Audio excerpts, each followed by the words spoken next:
আসসালামু আলাইকুম বন্ধুরা। সেই সময় ভারতবর্ষে ইসলামের প্রচার হয়নি। তখন ভারতবর্ষে রাজত্ব করছিলেন রাজা পৃথ্বীরাজ চৌহান। রাজা পৃথ্বীরাজ নিয়মিতভাবে তার রক্ষীদের সঙ্গে নিয়ে মন্দিরে পূজা করতে যেতেন। সেই সময় ভারতের মানুষ দেবী দেবতা ও আগুনের পূজা করত। তারা অজ্ঞতা ও কুসংস্কারের মধ্যে ডুবে ছিল। ঠিক সেই সময় এক গভীর রাতে হজরত খাজা মঈনুদ্দিন চিশতি রহমতুল্লাহ আলাইহে নিজের ঘরে ঘুমিয়েছিলেন। গভীর রাতেই তিনি একটি স্বপ্ন দেখলেন। তিনি দেখলেন রসুল সাল্লাল্লাহু আলাইহি ওয়াসাল্লাম বলছেন, হে খাজা মঈনুদ্দিন, তুমি হিন্দুস্তানে যাও, সেখানে গিয়ে দ্বীনের প্রচার করো, ইসলামের বার্তা ছড়িয়ে দাও। হিন্দুস্তানের মানুষ কুসংস্কারে আটকে আছে, তুমি যাও এবং তাদের আল্লাহর পথে নিয়ে আসো। এই স্বপ্ন দেখার পর খাজা মঈনুদ্দিন চিশতি রহমতুল্লাহ আলাইহে জেগে উঠলেন। এরপর তিনি আর দেরি করলেন না। পরদিনই তিনি তার কয়েকজন সঙ্গীকে নিয়ে হিন্দুস্থানের পথে রওনা হয়ে গেলেন। অনেক দিন ধরে দীর্ঘ সফর করার পর তারা ভারতের রাজস্থানের একটি জায়গায় পৌঁছালেন, যার নাম আজমির। সেই সময় সেখানে রাজত্ব করছিলেন রাজা পৃথ্বীরাজ চৌহান। তার বিরুদ্ধে কথা বলার সাহস কারও ছিল না। এদিকে খাজা মঈনুদ্দিন চিশতি রহমতুল্লাহ আলাইহে ও তার সঙ্গীরা দীর্ঘ সফরের কারণে খুব ক্লান্ত হয়ে পড়েছিলেন। তাই তারা আজমিরের তারাগড় পাহাড়ের নিচে কিছুক্ষণ বিশ্রাম নিলেন। ঠিক তখনই নামাজের সময় হয়ে গেল। খাজা মঈনুদ্দিন চিশতি রহমতুল্লাহ আলাইহে তার সঙ্গীদের বললেন, তোমরা পানির খোঁজ করো, কারণ অজু করা জরুরি, নামাজের সময় হয়ে গেছে। তখন তার দুইজন সঙ্গী একটি লোটা নিয়ে পানির খোঁজে বেরিয়ে পড়লেন। কিছু দূর এগিয়ে গিয়ে তারা একটি বিশাল জলাশয় দেখতে পেলেন। এই জলাশয়টি আজকের দিনে আনা সাগর নামে পরিচিত। তারা আনা সাগরের কাছে গিয়ে দেখলেন রাজার সেনারা চারদিক থেকে জলাশয়টি ঘিরে রেখেছে। তাদের দেখে সঙ্গে সঙ্গেই সৈন্যরা জিজ্ঞেস করল, তোমরা কারা? এর আগে তোমাদের এখানে কখনো দেখা যায়নি, এখানে কি দরকার?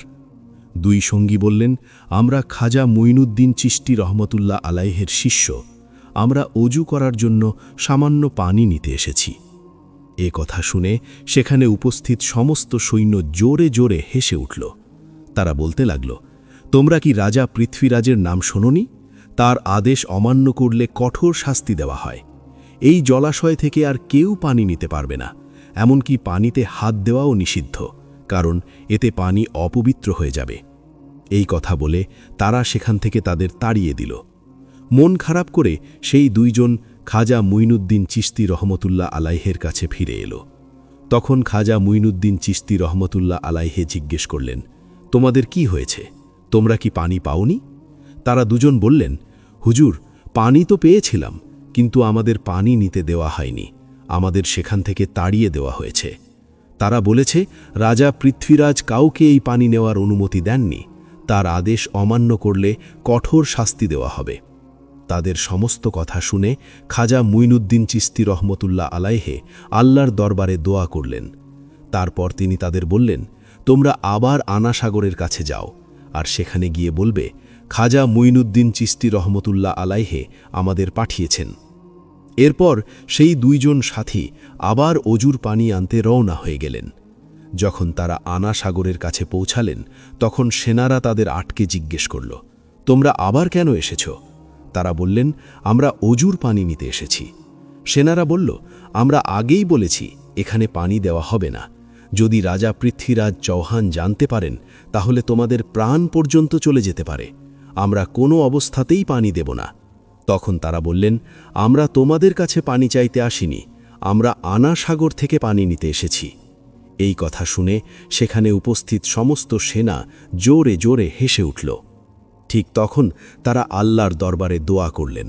তারপর হাতে ধরা লোটাটি সামনে বাড়িয়ে দিয়ে বললেন, হে আনা সাগর, আমরা খাজা মঈনুদ্দিন চিশতি রহমতুল্লাহ আলাইহের শিষ্য। খাজা মঈনুদ্দিন চিশতি রহমতুল্লাহ আলাইহে আমাদের এখানে পাঠিয়েছেন। আল্লাহর হুকুমে তুমি এই লোটার ভেতরে চলে এসো। এই কথা বলা মাত্রই এক মুহূর্তের মধ্যে আনা সাগরের সমস্ত পানি সেই লোটার ভেতরে ঢুকে গেল। এ আশ্চর্য ও অলৌকিক দৃশ্য দেখে সেখানে উপস্থিত সমস্ত সেনা হতভম্ব হয়ে গেল। তারা জিজ্ঞেস করল, আপনি কোন দেবতার পূজা করেন? খাজা মুইনুদ্দিন চিশতি রহমতুল্লাহ আলাইহে বললেন, আমি আমার রব একমাত্র আল্লাহর ইবাদাত করি।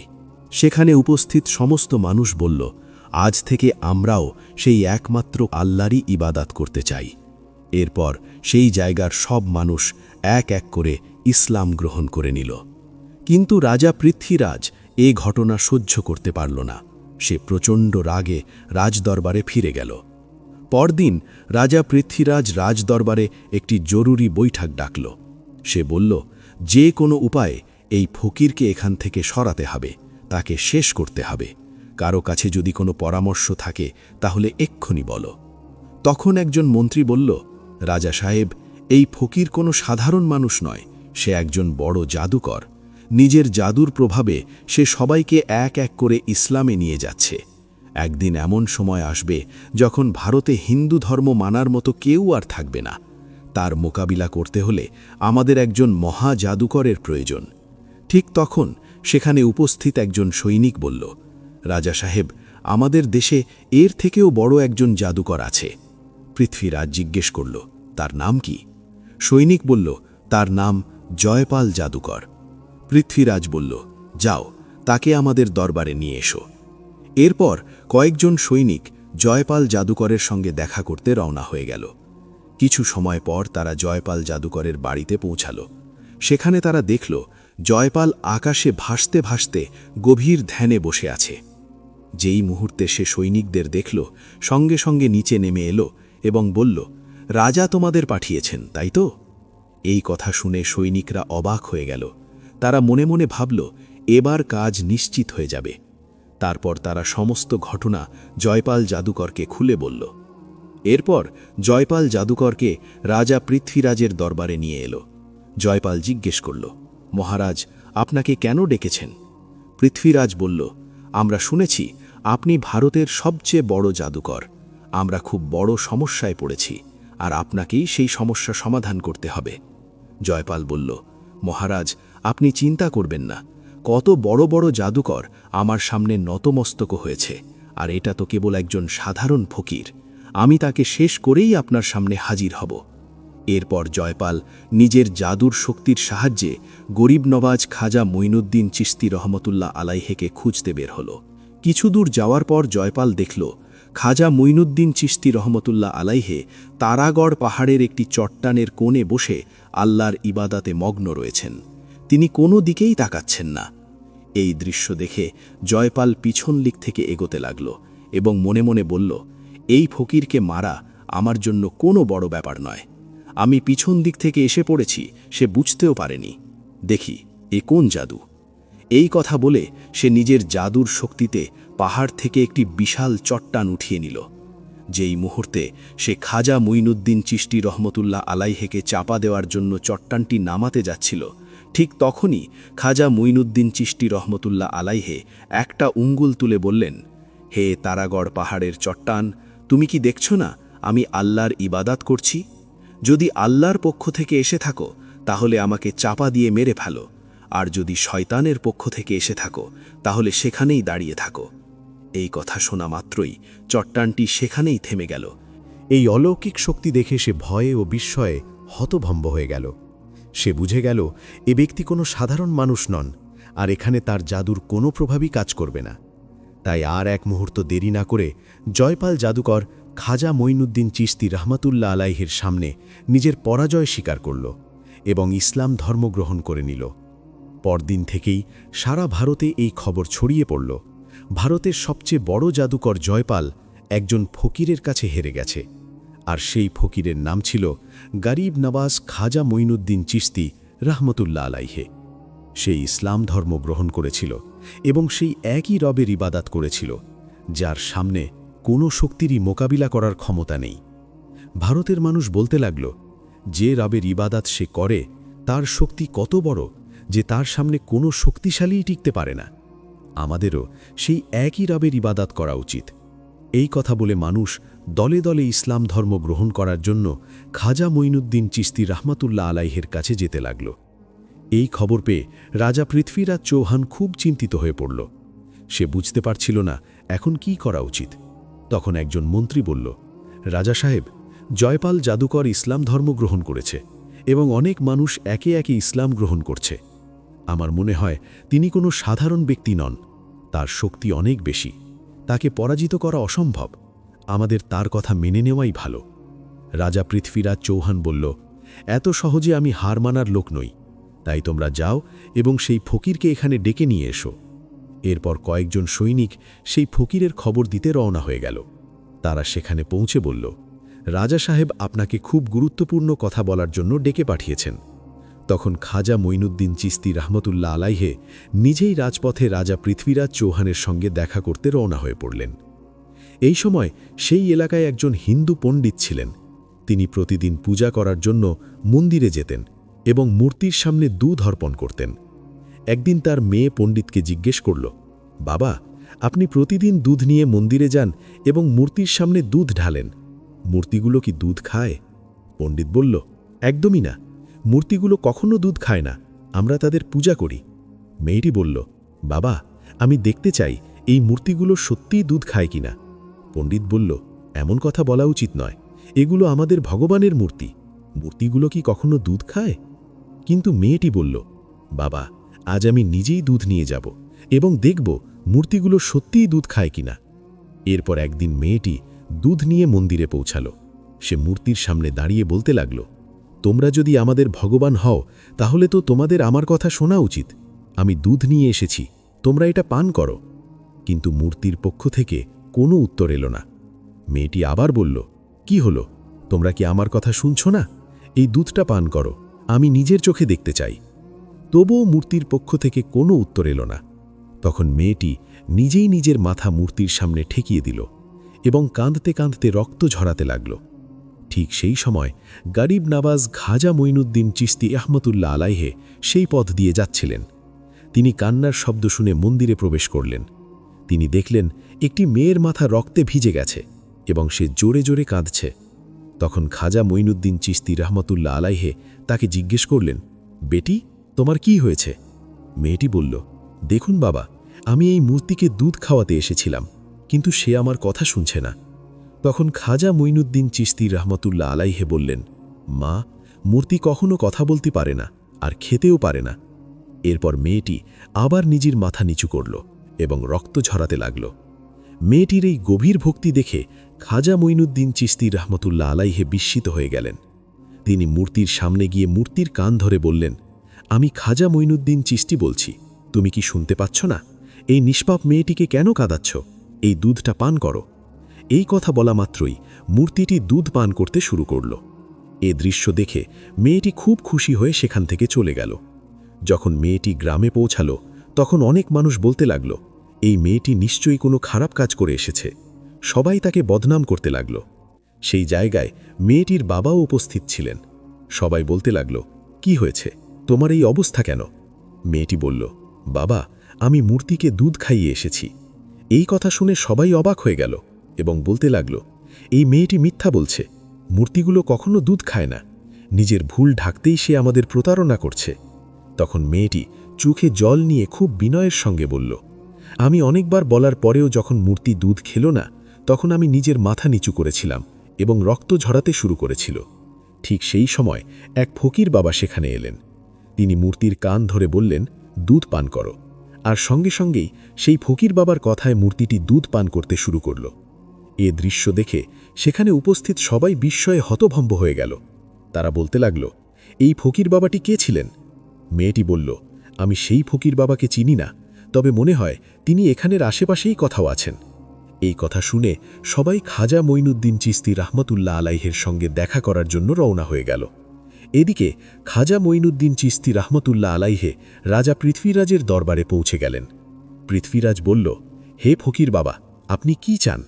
খাজা মঈনুদ্দিন চিশতি রহমতুল্লাহ আলাইহে বললেন, আমি ভারতের মানুষকে অন্ধকার থেকে বের করে কোরআনের আলো দিয়ে আলোকিত করতে চাই।